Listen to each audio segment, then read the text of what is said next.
আসলে ভাই এক ফোঁটা পানি থেকে কিন্তু একসময় সাগর হয়ে যায়। ঠিক আছে? আসসালামু আলাইকুম রাহমাতুল্লাহ। নাহমাদুহু ওয়া নুসাল্লি আলা রাসূলিহিল কারীম। মোল্লা এগ্রো ফার্মে সবাইকে স্বাগতম। ভাই খামারের সকালটা কোনো অ্যালার্মে শুরু হয় না। শুরু হয় পশু পাখির ডাক দিয়ে। আজও তার ব্যতিক্রম নয়। প্রতিদিনের মতো আজও সকালে ফ্রেশ হওয়ার আগেই প্রথম কাজ গরু গোয়াল থেকে বের করা। এরপর একে একে ছাগল বের করার পালা। কিন্তু ছাগল বের করার আগে তাদের খাবার রেডি না করলে ওরা এক পা সামনে বাড়ায় না। আজকে ভাগ্য ভালো মা ক্ষেত থেকে ডাটা তুলে এনেছে। সেগুলোর পাতা তাদেরকে দিয়েছি। সেগুলোই নিয়ে যাচ্ছি। এগুলো আমার ছাগল খুব ভালোভাবে খায়, খুব মজা করে খায়। খাবার দেওয়ার আগে আরেকটা জরুরি কাজ, সেটা হচ্ছে বিচরণের জায়গা পরিষ্কার রাখা। কারণ ছাগল খুব পরিষ্কার পরিচ্ছন্ন প্রাণী। নোংরা জায়গায় থাকলে খাবে না, বসবে না। আর সবচেয়ে খারাপ বিষয় হচ্ছে দ্রুত অসুস্থ হয়ে যাবে। পরিষ্কার শেষে ছাগলগুলো বের করলাম।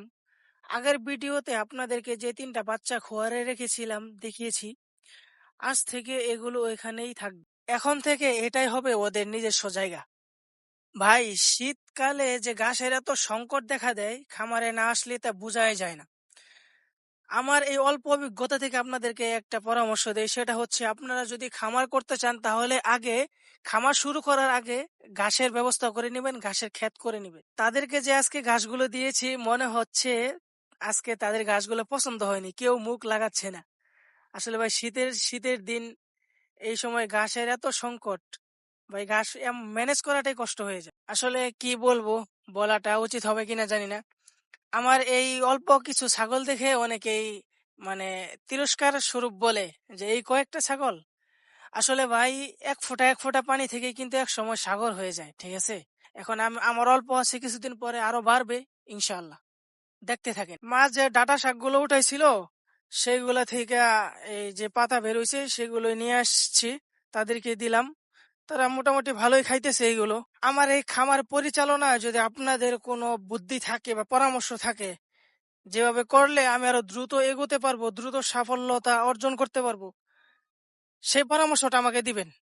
আমি যেহেতু প্রাথমিক অবস্থায় আছি, আপনারা যারা অভিজ্ঞবান আছেন অবশ্যই আমাকে পরামর্শ দিবেন যেন আমি আরো সামনে এগিয়ে দ্রুত এগিয়ে যেতে পারি। কোনো একটা কাজ করতে গেলে মানুষের কাছ থেকে শত রকম কথা শোনা লাগে।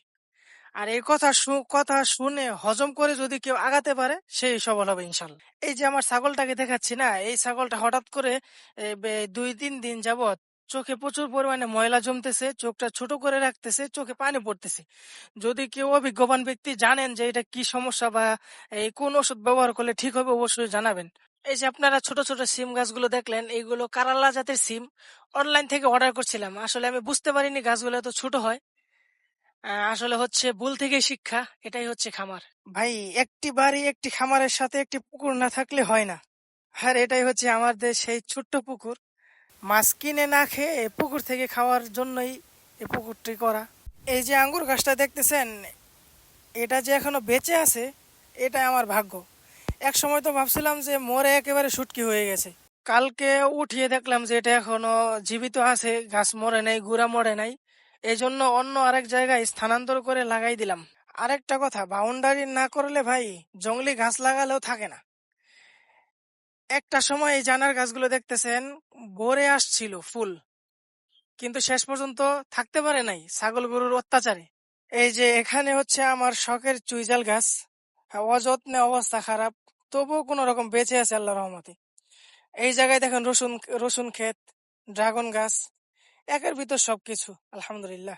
আপনারা আমার জন্য, আমার খামারের জন্য দোয়া করবেন, আল্লাহ তাআলা যেন আমার খামারে বারাকা দান করেন। আল্লাহ হাফেজ। দেখা হচ্ছে পরের কোনো ভিডিওতে মোল্লা এগ্রো ফার্ম থেকে। আসসালামু আলাইকুম ওয়া রাহমাতুল্লাহ।